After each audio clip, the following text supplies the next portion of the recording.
The Stepping Stones project is a very short, sharp delivery to re-engage young people aged 16 to 18.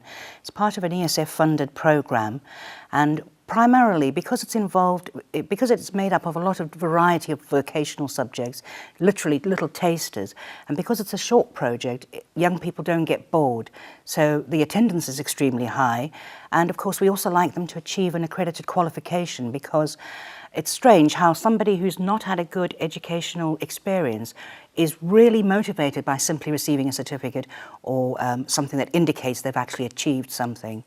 And that pretty much is really what we try to do with the Stepping Stones.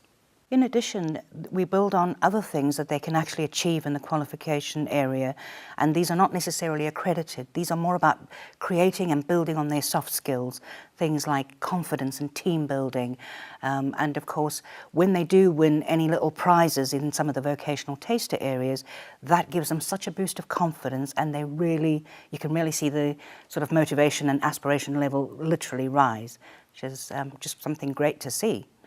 Now, the target group that we really have in mind is the 16 to 18-year-olds, as I've mentioned, but these particular group of young people are severely, they face a lot of barriers, really, and one of those main things is worklessness, third and fourth generation worklessness. So there's a lack of aspiration and motivation from the family. Therefore, the young person themselves has never known what it's like to be aspirational or to try and work towards something. They just don't have that. So it's trying to break that cycle, because again, a lot of these young people are parents themselves already or will soon become parents. And it's really important, I think, to start breaking that cycle now with the 16 to 18-year-olds and teaching them that really anybody can basically achieve pretty much anything they want to in life, as long as they want to put the effort in and they're willing to work at it. You know, they face other barriers as well, financial barriers and, of course, learning disabilities sometimes, but it is primarily the worklessness, because there's no motivation at home.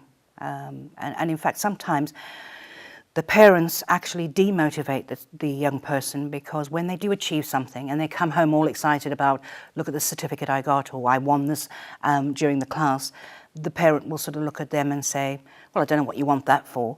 I didn't get my maths, or I didn't get my English, and I've done just fine. What do you need that for? So really, it's quite important, I think, that they have this support.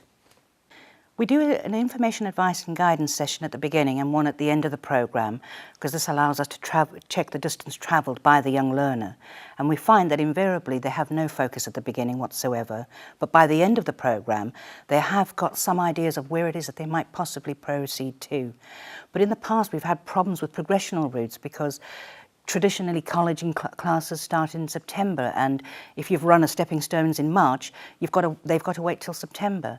So the motivation level drops off and the aspiration disappears, and you lose them again. So what the college has done is they've created lots of what they call short and fat qualifications with multiple start dates throughout the year, so that we can progress learners on quickly and maintain that motivational flow. And what we've discovered really is at the end of it all, despite the worklessness and the third and fourth generation worklessness that they're coming from, young people have got an urge to learn, a yearning to learn, really.